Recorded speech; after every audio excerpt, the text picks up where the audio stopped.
नमस्कार, स्वागत है आपका बुलेटिन में। मैं हूं आपके साथ विशाल। आज सब हम लोग चर्चा करेंगे टूटी सांसों का सप्लाई सेंटर। इस वक्त देश ऑक्सीजन की किल्लत से जूझ रहा है। कोरोना से संक्रमित मरीज अस्पतालों पर, सड़कों पर, गाड़ियों में ऑक्सीजन के लिए तड़प रहे हैं। यह लोहे का सिलेंडर कोरोना से संक्रमित मरीजों के लिए संजीवनी साबित हो रहा है। अपनों की जान बचाने के लिए लोग हर कीमत देने के लिए तैयार हैं। सरकार ने अगर पहले तैयारी की होती तो शायद तस्वीरें इतनी भयावह ना होती। लेकिन ऐसे मौके पर देश में 9 रत्नों में से एक BHEL देश के एक बड़ी आबादी के लिए सांसें तैयार कर रहा है। जी हां, अपने आविष्कारों से देश का माथा ऊपर करने वाले BHEL अब ऑक्सीजन बनाकर लोगों को बचाने का काम कर रहा है। देखिए खास रिपोर्ट में। यानी भेल हरिद्वार में अब तक सिर्फ अपने प्लांट के लिए ऑक्सीजन बनाई जाती थी, लेकिन अब देश पर आपदा आई तो यकीन मानिए BHEL के तमाम कर्मचारियों ने ये नहीं सोचा कि आखिर ये कैसे संभव होगा। बस 2 दिन के अंदर पूरा प्लांट इस बात के लिए तैयार हो चुका था कि अब यहाँ बन रही ऑक्सीजन सिर्फ प्लांट के लिए ही नहीं बल्कि देश के अलग अलग हिस्सों में भी पहुँचाई जानी है। भेल हरिद्वार की ED से लेकर तमाम ऑपरेशन से जुड़े लोगों ने प्लांट को रातों रात अपग्रेड किया और फिर शुरू हुआ ऑक्सीजन बनाने और बाहर पहुंचाने का सिलसिला। प्लांट से जुड़े नवीन कॉल बताते हैं कि उन्हें अपने उच्च अधिकारी और कोविड-19 बीमारी से जुड़े रहे ED से सूचना मिली कि उन्हें 24 घंटे के अंदर ऑक्सीजन बनाने का काम शुरू करना है और ये ऑक्सीजन दूसरे प्रदेशों को भी सप्लाई होगी।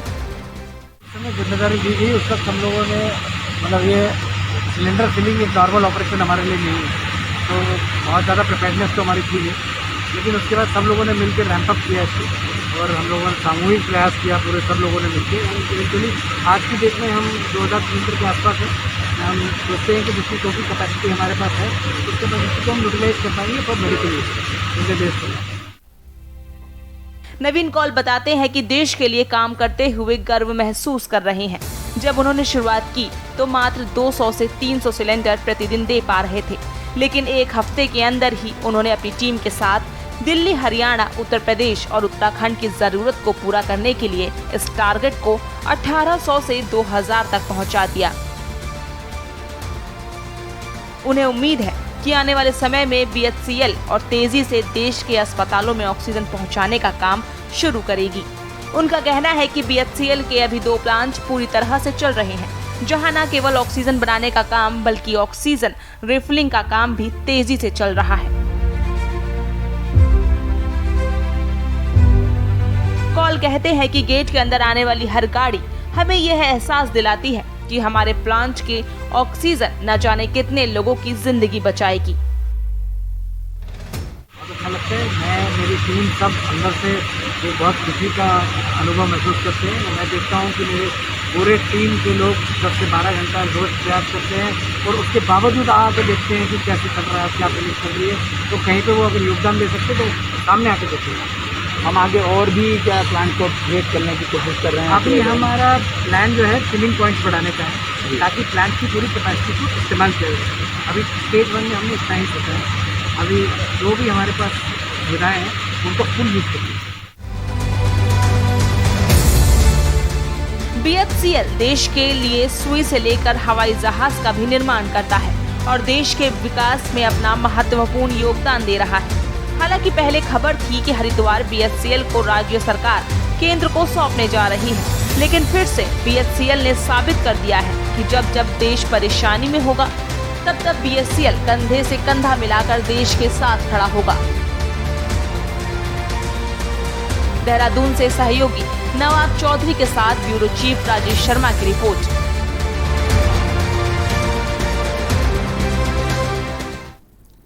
चलिए, इस पूरे मामले पर के न्यूज के साथ अपने अनुभव को साझा कर रहे भेल के ED संजय गुलाटी, जो खुद कोरोना पॉजिटिव हैं, लेकिन देश की जरूरत को पूरा करने के लिए उन्होंने अपने रूम को ही वॉर रूम में तब्दील कर दिया है। क्योंकि मैं खुद इस महामारी का शिकार हुआ हूँ और समझ सकता हूँ, जो मैं खुद झेला है तो औरों का दर्द क्या है मैं समझ सकता हूँ। इसीलिए इसी चीज़ ने मेरे मन में एक जोश दिया, कुछ करने की इच्छा थी, प्रबल इच्छा थी, और मैं इसी बूते पर अपनी टीम को साथ लेकर के आज इस मुहिम को आगे चला रहा हूँ। हर रोज़ प्रोडक्टिविटी में बढ़ोतरी हो रही है। हर 2-3 दिन के बाद हम बैठ के आपस में वीसी पे सलाह करते हैं कि कैसे इम्प्रूव करा जाए, कैसे सिलेंडर फिलिंग कैपेसिटी बढ़ाई जाए, ताकि मैं लोगों को ज़्यादा से ज़्यादा ऑक्सीजन सिलेंडर मुहैया करा सकूं। अब तक हम लगभग 10,000 सिलेंडर भर के दे चुके हैं।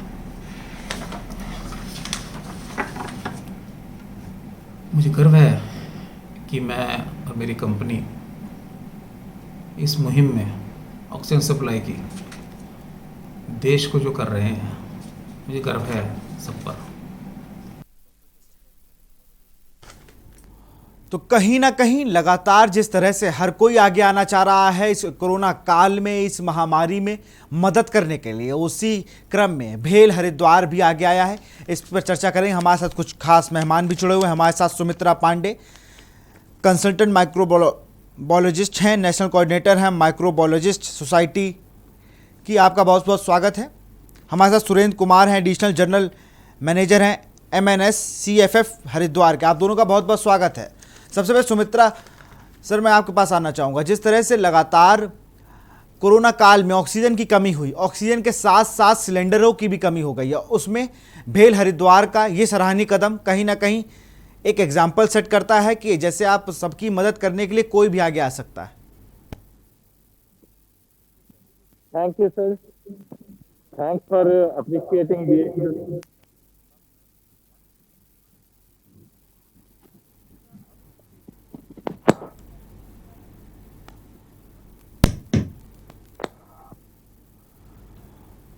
सुमित्रा जी, मेरा आपसे सवाल है, जिस तरह से भेल आगे आया है, भेल हरिद्वार आगे आया है, उसने लगभग 10,000 सिलेंडर अब तक लोगों को दिए, रिफिल करके दिए जा चुके हैं, और भी वो रिफिल कर रहा है, पूरे देश को ऑक्सीजन सप्लाई करने की बात कर रहा है। ये एक सराहनीय कदम है इस महामारी के दौर में।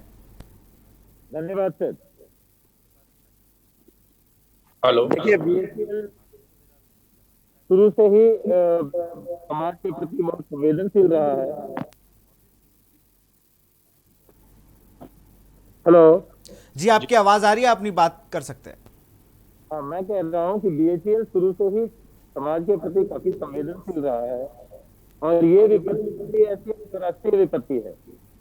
ऐसे में BHL अपने आप को पीछे नहीं रख सकता था, और हमारे respected ED sir Sanjay Gulati साहब and respected TND sir doctor Nalin Singhal साहब, इन दोनों के निर्देशन में हम लोग अपनी ओर से पूरा प्रयास कर रहे हैं। जितना अधिक से अधिक सिलेंडर हो सके हम लोग पूरे उत्तराखंड को, और जो भी हमारे पास अस्पताल आते हैं उन सबको हम रिफिल करने का प्रयत्न कर रहे हैं। बिल्कुल सुरेंद्र जी सही कह रहे हैं, जिस तरह से आप लगातार मदद हो रही है। सुमित्रा जी हमारे साथ माइक्रोबायोलॉजिस्ट हैं। सर, बहुत बहुत स्वागत है आपका। नमस्कार। सर, जिस तरह से भेल आगे आया है, ऑक्सीजन का संकट लगातार बन रहा हुआ, कहीं पर लिक्विड ऑक्सीजन खत्म हो जाता है तो कहीं पर सिलेंडर नहीं मिल पाते, सही से रिफिल नहीं हो पा रहे हैं सिलेंडर, और ऑक्सीजन की वजह से कई पेशेंट अपनी जान गंवा देते हैं। वहाँ पर भेल हरिद्वार ने एक सराहनीय कदम किया है। वहाँ 10,000 सिलेंडर अब तक रिफिल हो चुके हैं। उत्तराखंड में ऑक्सीजन की कमी ना हो, इसका पूरा ध्यान रखा जा रहा है। सर, BHL अपनी ओर से पूरा प्रयत्न कर रहा है। आपने भी देखा होगा, शायद TV चैनल्स वगैरह में या न्यूज़पेपर में आपने पढ़ा होगा, और जैसा आप खुद बता रहे हैं कि लगभग 12,000 सिलेंडर अब तक, 10,000 सिलेंडर अब तक हम लोग भर के आगे दे चुके हैं। सुरेंद्र जी आपके पास आएंगे। हमारे साथ सुमित्रा जी भी जुड़े हुए हैं। सर, जिस तरह से लगातार ऑक्सीजन की कमी हो रही है, ऑक्सीजन मिल नहीं रही लोगों को, लोग सिलेंडर लेकर लाइन पर लगे, वहां पर भेल हरिद्वार का एक सराहनीय कदम सामने आया है। जी, इस बारे में मैं एक कहना चाहता हूं कि देखिए, ये एक पैंडेमिक है और हम सब लोग जूझ रहे हैं। आप, मैं और पूरा समाज एक भयावह महामारी से जूझ रहा है। लेकिन आपने एक चीज हमेशा महसूस की होगी, जो भारतीयों का एक जज्बा है वो बहुत कमाल का है कि हम बीमारी को से लड़ रहे हैं, पूरी ताकत से लड़ रहे हैं। और इसमें मैं BHL का तो बहुत ही शानदार काम है, क्योंकि मैं आपको एक बात बताना चाहता हूँ, शायद आपको पता हो या ना पता हो। अभी BHL के जो एग्जीक्यूटिव डायरेक्टर हैं, आप देखिए, संजय गुलाटी जी खुद कोविड के पेशेंट हैं इस समय, और वो खुद कोविड से लड़ रहे हैं। और आप देखिए इस समय जब हम लोग एक ऑक्सीजन की बहुत ज्यादा एक किल्लत से गुजर रहे हैं और एक ऑक्सीजन के लिए त्राही त्राही हो रही है।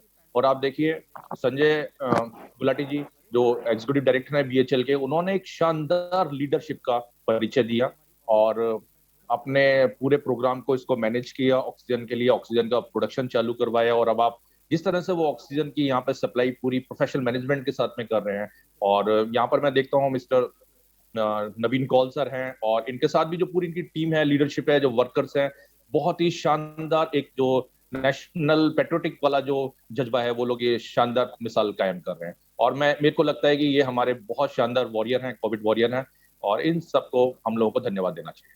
बिल्कुल धन्यवाद देना चाहिए। और जिस तरह से इस महामारी में जहां पर लोग खुद से आगे आ रहे हैं, उसी क्रम में भेल भी आगे आया। सुरेंद्र जी हमारे साथ जुड़े हुए हैं, जनरल मैनेजर हैं सीएफएफ के। सर, जिस तरह से लगातार मदद करने के लिए सब लोग आगे आ रहे हैं, भेल भी आया है आगे, जिनका खुद अगर बात की जाए उनके अधिकारी कोविड पॉजिटिव हैं, लेकिन वो पूरी टीम को लीड कर रहे हैं, अपने कमरे को ही उन्होंने वॉर रूम बना लिया है। ये एक बड़ी बात है। सर एक छोटी सी बात कहना चाहूंगा। हमारे जो रिस्पेक्टेड ईडी सर हैं, उनके व्यवहार से हम सबको प्रेरणा मिल रही है। मैंने खुद ऑब्जर्व किया है, लगातार दिन रात वो मॉनिटर कर रहे हैं हमारी गतिविधियों को, कितने सिलेंडर हम कहाँ भेज रहे हैं, किस तरह से भेज रहे हैं। अगर कहीं हमसे कोई चूक होती तो हमें मार्गदर्शन भी उनसे प्राप्त हो रहा है, और उससे हमें बहुत न केवल एक तरह का मार्गदर्शन मिल रहा है, बल्कि एक सहारा कह लीजिए, संबल भी मिल रहा है हमें, कि हमारे पीछे कोई खड़ा है जो हमें एक दिशा निर्देश बहुत अच्छी तरह से दे रहा है। हेलो। बिल्कुल, आप दोनों को रोकना चाहूंगा। हम लोग सीधे चलते हैं नई दिल्ली, जहां पर स्वास्थ्य विभाग की प्रेस कॉन्फ्रेंस आ रही, वो देख लेते हैं। बहुत सारे प्रयास किए जा रहे हैं, हम खुद भी देख रहे हैं, लेकिन उसके बावजूद कुछ स्टेट्स में, खासतौर से मैं दिल्ली की भी अगर बात करूं तो यहां पर भी कई बार ऑक्सीजन की कमी हो रही है। तो ये चूक कहां पर हो रही है, या ये चेन क्यों नहीं पूरी तरह से ठीक हो पा रहा है। और एक और सर तीसरा सवाल है जर्नलिस्ट के नजरिए से, कि जर्नलिस्ट को फ्रंटलाइन वर्कर क्यों नहीं घोषित किया जा रहा है। बहुत सारे स्टेट्स अब घोषित कर रहे हैं, हम तो बिल्कुल फ्रंट पे ही आकर के काम कर रहे हैं। ये 3 सवाल हैं सर मेरे। वैक्सीन के बारे में जैसे आपने पूछा है, तो हम आप लोगों की दृष्टि में लाना चाहेंगे कि 12 स्टेट्स में यह प्रोसेस 1 तारीख से शुरू हो चुका है, और इससे पहले भी मैंने बताया है कि ये एक एडिशनैलिटी है, जिसमें कि मुख्यतः फोकस जो है कि 18 प्लस से 45 साल से कम उम्र के लोगों को हम कवर कर रहे हैं, जैसे कि सब तरह से एक डिमांड भी थी। लेकिन जो हमारा मेजर फोकस है वह आज भी जो साइंस और एविडेंस पर बेस्ड है, कि किनको सबसे ज़्यादा पहले प्रायोरिटी वैक्सीनेशन की ज़रूरत है, और जिसके तहत ही 15.7 करोड़ के करीब 15.5 करोड़ जो हम फ्री दे चुके हैं जो गवर्नमेंट ऑफ इंडिया की तरफ से, वह कार्य चल रहा है, वह सुचारू रूप से चल रहा है। जिस तरह की आपने पिछली बार पूछा था, be it private sector, be it additional resources put through state government, इन दोनों के द्वारा गवर्नमेंट ऑफ इंडिया के मेजर एफर्ट्स के द्वारा हम वैक्सीनेशन को लार्जर एरिया कवरेज में, larger set of population coverage के लिए काम कर रहे हैं। विद रिस्पेक्ट टू ऑक्सीजन, आपने जैसे बताया है, मैं आपको एक शॉर्ट में एक छोटा सा जो पॉइंट आप लोगों की दृष्टि में लाना चाहूँगा। देखिए, फील्ड में चैलेंजेस हैं। जैसे अगर आप डेटा को भी एनालाइज करें, जिस तरह का रनअवे इन्फेक्शन इस देश में सडनली हमने सेकेंड वेव में पाया, जिस तरह से हमारे 50,000 से कम केस एक साथ एक महीने में बढ़कर 4 लाख प्रतिदिन आने लगे। इस चैलेंज को मीट करने के लिए हम आपके द्वारा सबसे रिक्वेस्ट ये करना चाहेंगे कि उसी सिंसियरिटी से, उसी एक इन्वॉल्वमेंट से स्टेट गवर्नमेंट्स और गवर्नमेंट ऑफ इंडिया ने मिलकर उस पर काम किया है। आज भी अगर आप देखें कि कई जगह से न्यूज़ आती है कि किसी जगह पर कि कोई कम समय के लिए ऑक्सीजन अभी उपलब्ध है। मैं आप लोगों से एक ही रिक्वेस्ट करना चाहूँगा, ये चैलेंज सबके लिए यूज है, और उस चैलेंज को गवर्नमेंट, स्टेट गवर्नमेंट के साथ मिलकर कैसे वो चैलेंज किसी तरह से और एक कॉम्प्लेक्सिटी में ना कन्वर्ट हो। कोई हमारे किस तरह से हम अपनी देश के हर पेशेंट को बचा पाए, जिसके लिए हम एफर्ट कर रहे हैं, उस ही दृष्टि से सब लोग काम कर रहे हैं। इस चैलेंज को ये मानना पड़ेगा यूज है, लेकिन उसी सिंसियरिटी से सब लोग मिलकर उस पर काम भी कर रहे हैं। तो लगातार कोरोना की चेन की तोड़ने की बात कही जा रही है। कोरोना की चेन को तोड़ने के लिए हम आपको आगे आना पड़ेगा। स्वास्थ्य विभाग की प्रेस कॉन्फ्रेंस आप सुन रहे थे। हम लोग अपने प्रोग्राम पर वापस आते हैं। हमारे साथ सुमित्रा जी जुड़े हुए हैं, माइक्रोबायोलॉजिस्ट हैं। सर, आपके पास आएंगे। जिस तरह से लगातार ऑक्सीजन की कमी की बात हम लोग कर रहे हैं, कोरोना काल में ऑक्सीजन की किल्लत फिर से बढ़ गई है। तमाम प्लांट आ रहे हैं, लेकिन उनके पास भी सर एक दिक्कत होती है कि हम लिक्विड गैस खत्म हो गई है, लिक्विड ऑक्सीजन खत्म हो गया, जिससे वो रिफिल करने में कहीं ना कहीं दिक्कतों का सामना करना पड़ता है सिलेंडर्स को। सर ठीक, देखिए मैं इस बारे में एक बात कहना चाहता हूं कि हम एक पैंडेमिक से गुजर रहे हैं और कभी भी हमें अंदाजा नहीं था कि ऐसी मेडिकल ऑक्सीजन की आवश्यकता हमें पड़ने वाली है। लेकिन आप एक बात पे भरोसा रखें, हिंदुस्तान ऑक्सीजन प्रोडक्शन करने में दुनिया में महारत रखता है। हमारा जो स्टील इंडस्ट्री है, हमारा पेट्रोलियम इंडस्ट्री है, यहाँ पर हमारा अगर हम टोटल कंजम्पशन प्रोडक्शन देखें ऑक्सीजन का तो बहुत ज्यादा है। अभी तक जो हमारे पास डाटा है तो हम लगभग 1 to 2% हम ऑक्सीजन को केवल मेडिकल ऑक्सीजन में हम इस्तेमाल करते थे। इसलिए अभी देखिए, अभी जो मेरे से पहले भी एक सज्जन बोल रहे थे, वाकई में हमारे पास अभी चैलेंज है कि इंडस्ट्रियल ऑक्सीजन को हम मेडिकल ऑक्सीजन में हम कन्वर्ट करें। दोनों में ज्यादा डिफरेंस होता नहीं है, थोड़ा रेगुलेटरी का इशू है। केवल अभी जो हमारा मेन इशू है वो ट्रांसपोर्टेशन का है। तो अभी आप देखिए, पिछले 10 दिन के अंदर आप देखिए बहुत सारी चीजें रेक्टिफाई हुई हैं और आप यकीन मानिए सरकारें बहुत शानदार काम कर रही हैं और वॉरियर्स बहुत शानदार काम कर रहे हैं, इंडस्ट्रियल प्रोफेशनल बहुत अच्छा काम कर रहे हैं। मुझे लगता है आने वाले 10 से 15 दिन के आप अंदर देखिए, मुझे नहीं लगता है कि ऑक्सीजन की कोई कमी होने वाली है, क्योंकि हमारे पास ऑक्सीजन बहुत है। तो हम लोग इसके लिए तैयार भी नहीं थे। अगर इतना जानकारी हमें होती जिस तरह से कि ऑक्सीजन बहुत ही नेसेसरी है, तो हम लोग उसके लिए पहले से तैयार होते तो ये नौबत भी ना आती। नहीं, देखिए इसके लिए मैं एक बात कहना चाहूंगा, ये पैंडेमिक है, इसके लिए हम कोई भी सरकारें अंदाजा नहीं लगा सकती। हाँ, थोड़ी बहुत का लगता था कि हाँ थोड़ी बहुत आवश्यकताएं होंगी, तो उस हिसाब से सरकार की तैयारी भी थी। लेकिन अचानक की जो हमारी सेकंड वेव आई है बहुत खतरनाक है। और आप देखिए, ऑक्सीजन की कमी नहीं है, आप इस बात को समझें, ऑक्सीजन की कमी नहीं है, कमी है ट्रांसपोर्टेशन की। और क्योंकि आप इसको देखें, इसको एक स्पेशल क्रायोजेनिक टैंकर्स के अंदर में मूवमेंट कराया जाता है, तो वो थोड़ी सी हमारे पास कमी आ रही है। लेकिन अब आप देखें, सरकारें बहुत शानदार काम कर रही हैं, मैं अप्रिशिएट करूंगा। और 5 से 7 दिन 10 दिन के अंदर आप देखिएगा, मेरे को लगता नहीं है कि ऑक्सीजन की कोई कमी रहने वाली है। क्योंकि अभी आप देखिए, जैसे हम नॉर्थ इंडिया में देखें, बीएचएल का प्लांट बहुत अच्छा काम कर रहा है, इसी तरह के बहुत सारे प्लांट है, वहां पर बहुत शानदार काम हो रहा है। और मुझे लगता है आने वाले टाइम में ऑक्सीजन की कोई कमी रहने वाली है। बिल्कुल, आप दोनों हमारे साथ बने रहिए। जिस तरह से भेल हरिद्वार आगे आया है, उसने कहा है कि उत्तराखंड में हम ऑक्सीजन की कमी नहीं होने देंगे। लगभग 10,000 से ज़्यादा सिलेंडर रिफिल कर लोगों को दिए जा चुके हैं। ये एक बहुत बड़ी पहल है, ऐसे ही सबको आगे आना चाहिए। यहाँ रुकते छोटे से ब्रेक के लिए, जल्द वापस आएंगे।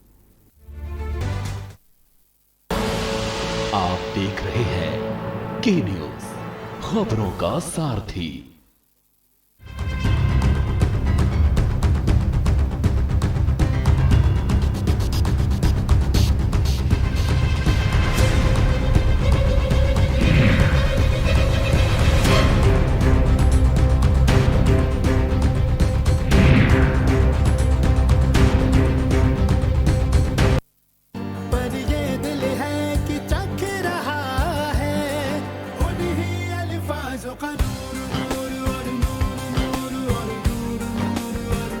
दूर कितना भी जाओ, इस जुबान से दूर ना जा पाओगे। विमल, बोलो जुबान केसरी।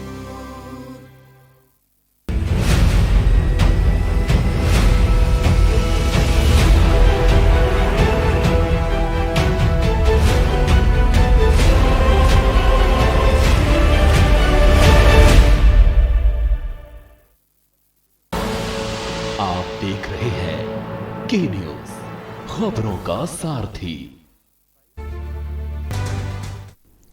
ब्रेक के बाद आपका स्वागत है। हम लोग चर्चा कर रहे थे जिस तरह भेल हरिद्वार ने एक जिम्मा उठाया है कि उत्तराखंड में ऑक्सीजन की किल्लत नहीं होने देंगे, जिसके खुद अधिकारी, आला अधिकारी, जो टीम मैनेजमेंट पूरा देख रहे हैं, वो खुद पॉजिटिव हैं, लेकिन उन्होंने अपने घर को वॉर रूम के रूप में तब्दील कर दिया है। हमारे साथ सुरेंद्र कुमार जुड़े हुए हैं। सुरेंद्र जी, जिस तरह से आपके टीम लीडर कोरोना पॉजिटिव होने के बाद भी आपकी टीम को पूरा मैनेज कर रहा है, ये एक बड़ी बात है, जिससे आप लोग को मनोबल बढ़ रहा है इस महामारी में काम करने का। आपने बिल्कुल सही कहा कि हमारे जो ईडी साहब हैं वो खुद कोरोना पॉजिटिव होते हुए भी अभी अपना पूरा सहयोग, मार्गदर्शन हम सबको प्रदान कर रहे हैं। और इससे हम लोगों का न केवल उत्साह बढ़ता है, मन में एक उमंग उठती है कि हम भी अपने देशवासियों के काम आ रहे हैं। बिल्कुल, एक उत्साह तो उठता ही है, साथ साथ आप लोग को जब जब छोटे वर्कर्स को उनके अधिकारी का साथ मिलता है तब कहीं ना कहीं वो काम और तेजी से होने लगता है। और जब वो घर से बैठकर लगातार आप पर निगरानी करते हैं, आप जहां गलती कर रहे हैं वहां पर आपको बताते भी हैं। सुरेंद्र जी, बिल्कुल सही कह रहे हैं आप। जहाँ कहीं भी हमसे कोई चूक होती है तो गुलाटी साहब खुद जो है हम लोग को बताते हैं कि हमसे क्या चूक हो रही है, उसको कैसे सुधारा जाए, कैसे उसमें इम्प्रूवमेंट किया जाए। और इससे हमारी एफिशिएंसी में काफी सुधार आया है। जहाँ पहले हम लोग मात्र 250-300 सिलेंडर पर डे भर रहे थे, आज की तारीख में वो 1000 से ऊपर एक स्टेशन के ऊपर हो गया है।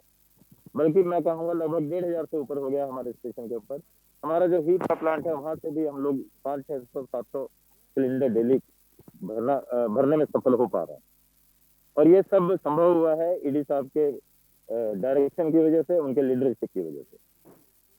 बिल्कुल सुमित्रा जी, अगर आप से सवाल कर रहा हूं मैं, जिस तरह से लगातार ये बातें सामने आ रही थी, ऑक्सीजन की बहुत किल्लत हो गई है, बाहर से भी इंपोर्ट किया गया, मंगवाया गया ऑक्सीजन को, लेकिन अब जब हरिद्वार भेल हरिद्वार की बात अगर की जाए तो इन्होंने एक जगह का जिम्मा लिया पहले, और अब कहा है कि अब हम ट्रांसपोर्टेशन अगर सही हो तो हम और राज्यों में भी डिस्ट्रीब्यूट कर सकते हैं ऑक्सीजन को, हमें कोई दिक्कत नहीं होगी। लेकिन पहले उन्होंने अपने स्टेट में सबको ऑक्सीजन दे दी है।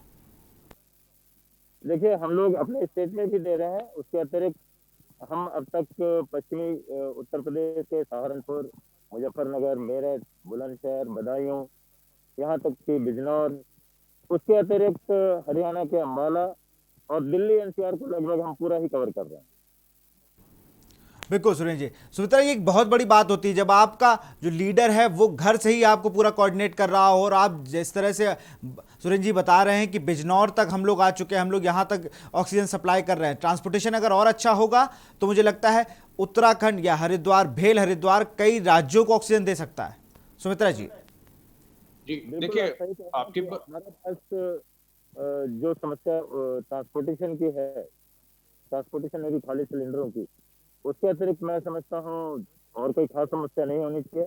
हमारे प्लांट से जितना भी ऑक्सीजन उत्पादन होगा, हम निश्चित रूप से हमारा प्रयत्न रहेगा कि हम सभी जितने भी चिकित्सालय हैं उन सबको सर्व कर सके, उन सबकी सेवा। हमारे साथ सुमित्रा जी बने हुए, उनके पास चलते। सर, आप कुछ कह रहे थे?